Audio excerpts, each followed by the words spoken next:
Well, it's now April. It's actually vaguely sunny today, which makes an interesting change from the months of rain. And this is the second time I'm recording this video on account of I forgot to turn the microphone on the first time. So hopefully this time, at least, it will be slightly quicker.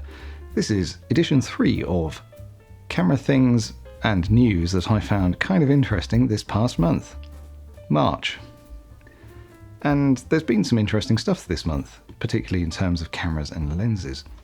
I'm going to go through them quite quickly, starting with the Leica SL-3. Very interesting new camera, 60 megapixel camera, very expensive, but cheap for a Leica, so bargain, I guess. The difficulty I find with the SL range of Leica cameras is that they are usually made in sort of partnership with Panasonic to a certain degree, so it's quite Panasonic-y in certain ways, like its autofocus. And it usually means that there's also a Panasonic equivalent of it due vaguely soon, which will be significantly cheaper. So you really have to want what the Leica is offering you in order to stump up the extra cash to get the Leica. I would expect the Panasonic to come in at least £2,000 cheaper. So it's a challenge, but there is something to be said for a mechanically satisfying camera. I'll do a video on this at some point in the future. I like nice things. I like nice cameras that feel nice to use. I can see the appeal of the SL-3, and even though it's not really a camera for me, I wouldn't be upset if someone gave me one. But also announced this month a couple of new cameras from Ricoh, and I use the term new camera very loosely here. It's another edition of the GR3 and the GR3X. The GR3 is a 28mm focal length, and the X is the 40mm one, which has been my preferred one personally, just because I prefer that focal range. The default versions of these have a built-in ND filter. It's an actual physical ND filter inside the lens. It's a 2-stop ND, and this is because they don't really have filter threads that can take normal filters. But they've released a new version. It is called the HDF, and it instead introduces a diffusion filter in place of the ND filter. Now, this is kind of interesting in that diffusion filters are typically used more for video. I have one on this camera right now. They soften the image a little bit, make it less sharp, make the highlights bloom a little bit, reduce contrast, a few things like that. So it's something that you do use more for video because that's the look that people are after with video. But for photography, I quite like their use, but not everybody does. I find that it's quite good if you're trying to emulate film looks. That can be a really good use for it. And so personally, I like this new version of the GR3.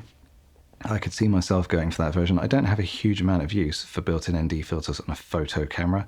I have more use for a built-in diffusion filter. So maybe if you're trying to get a bit of a filmic sort of look, I can see this camera being a good one to go for. It's kind of interestingly timed, I guess, in that they've released it as the Fujifilm X100-6 is selling out everywhere. And part of the selling point of the Fujifilm camera is its film simulation. So I kind of suspect that it's aimed a little bit at tying into that market and going for more of a filmic option on the Ricoh lineup. But it's a nice update nonetheless. Now, in terms of lenses, there's quite a few quite exciting ones. The Sigma 50mm f1.2 for L mount and E mount looks really, really good. I'd like to give it a try. I don't have a huge amount of use for very bright aperture primes like that. I tend to prefer the smaller ones, so I have a 51.8 on most cameras I own, for example. Now, it's not a crazy expensive lens. It's £1,400, which is still expensive, obviously, but it's quite notably cheaper than the Panasonic 50mm f1.4 Pro lens, and it's got faster autofocus, and it's smaller and lighter weight. So on L mount in particular, I think it's a bit of a no-brainer. The new Sigma lens would be the way I would go. On Sony E mount, you have some competition from Sony's own 50mm lenses, but the Sigma still comes in quite a bit cheaper, and as far as I've seen from all the reviews so far, it's optically very, very good. Not surprising, Sigma are churning out some amazing lenses lately. It's a very interesting release from them. I'm very impressed by the weight savings because previous sharp Sigma primes like the 40mm f1.4, for example, that was a heavy lens. It was like 1.2 kilos. This new one, which is technically a longer focal length and even brighter, is 770, something like that, grams. That is not kilograms. And that is very, very impressive. It's an improvement in terms of how Sigma are designing their lenses. They're really getting the weight down on their latest lenses, and I'm very impressed by that. There's a couple of new Nikon Z mount lenses, one of which is the Tamron 28-75 f2.8. This is the new version 2. The version 1 is conspicuously absent, instead replaced by a strangely familiar Nikon 28-75.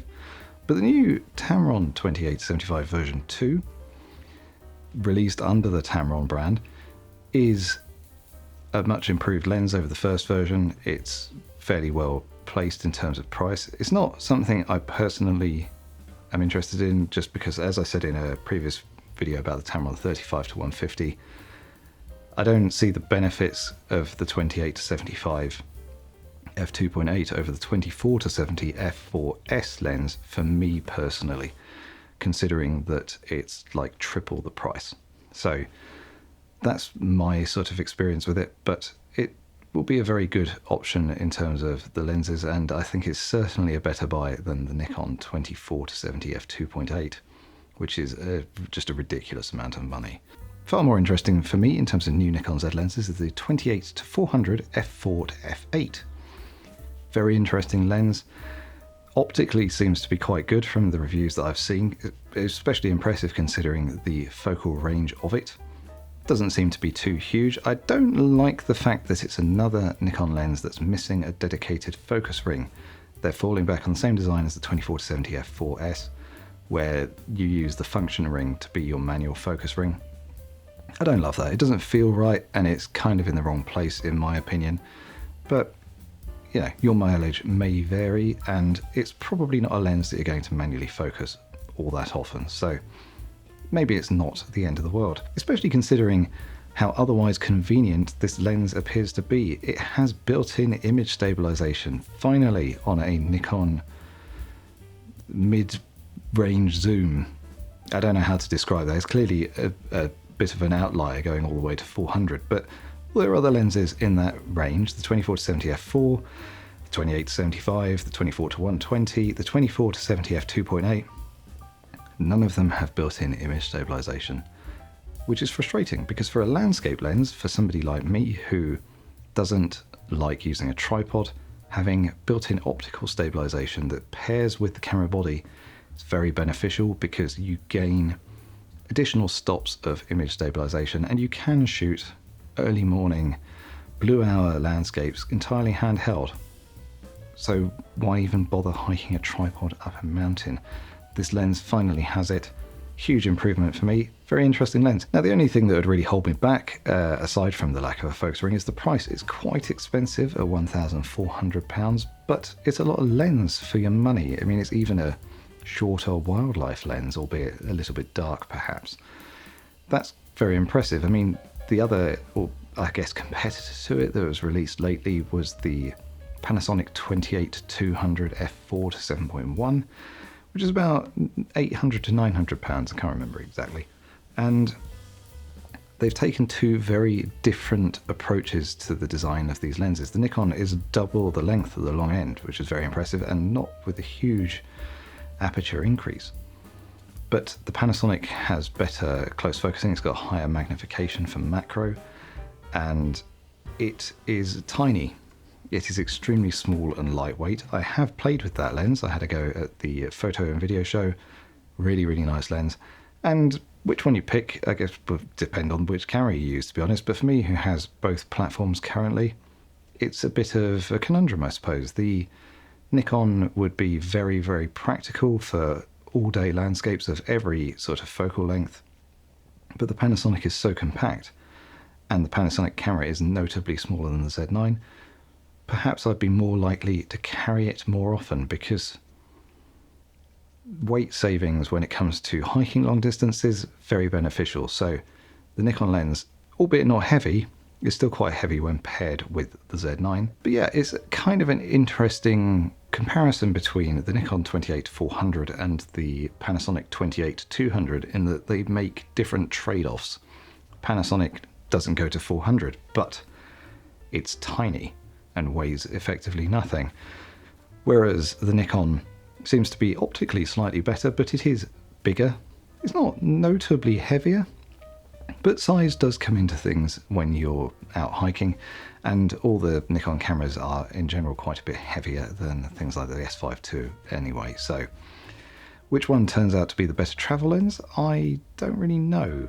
And which one I will choose myself, because I am in the market for one of these lenses, I'm not really sure either. I sort of have to weigh up which camera I'm going to have with me most often, I think.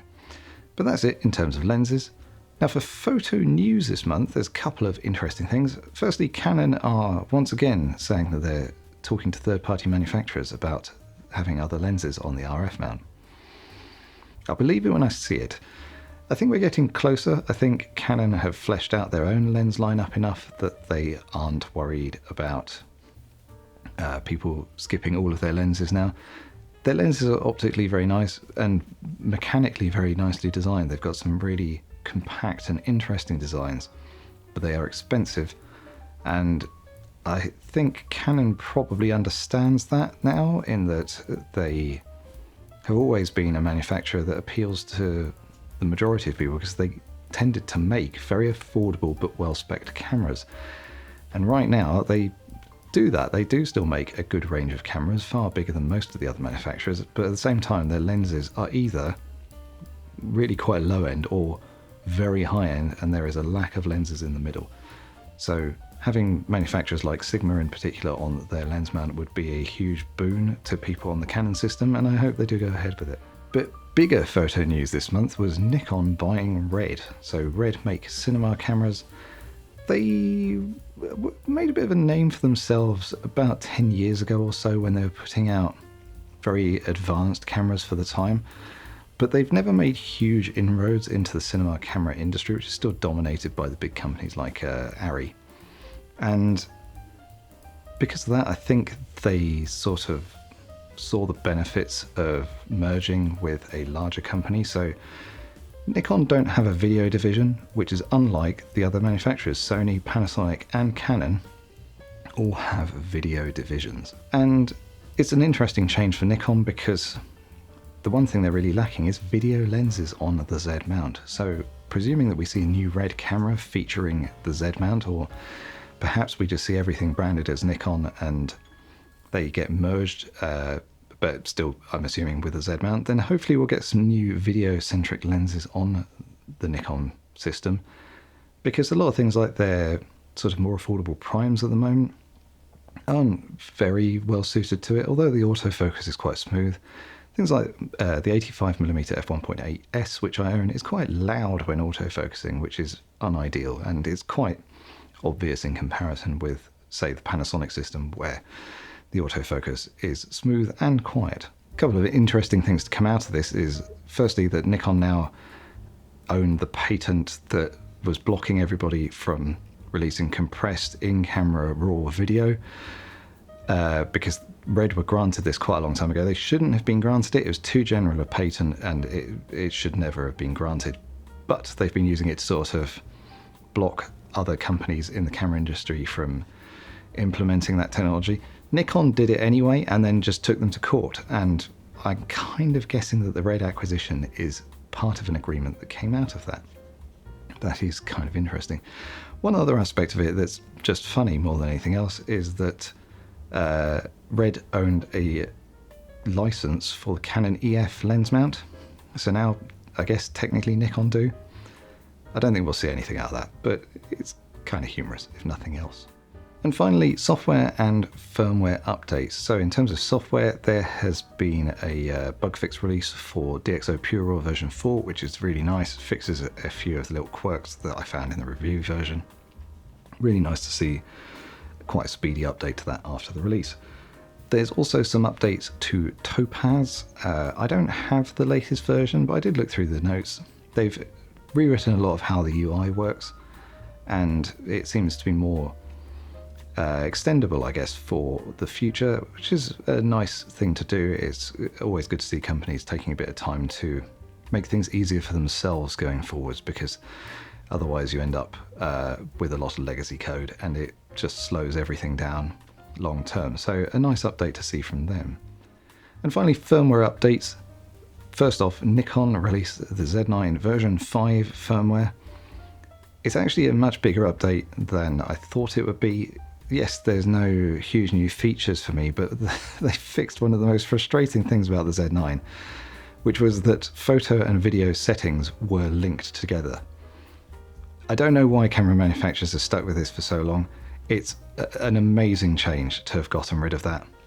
Basically, one of the main problems you had before is that you're in photo mode and you set it to aperture priority, but then you swap the toggle switch and you go into video mode. Well, now your video mode is in aperture priority, which you don't want. You want it in manual so you can manually set the shutter speed. So you swap it back to manual and then you go back to photo mode and it's now in manual. I don't get it. I don't know why it was a problem for as long as it was, but it's been fixed. Thank you, Nikon, for actually listening to your customers. It's something that is starting to improve with these companies in particular. Nikon have been really good at this lately. They have been really quite impressive in terms of listening to their customers and actually making these changes. So that's great to see. I haven't really played with most of the other features.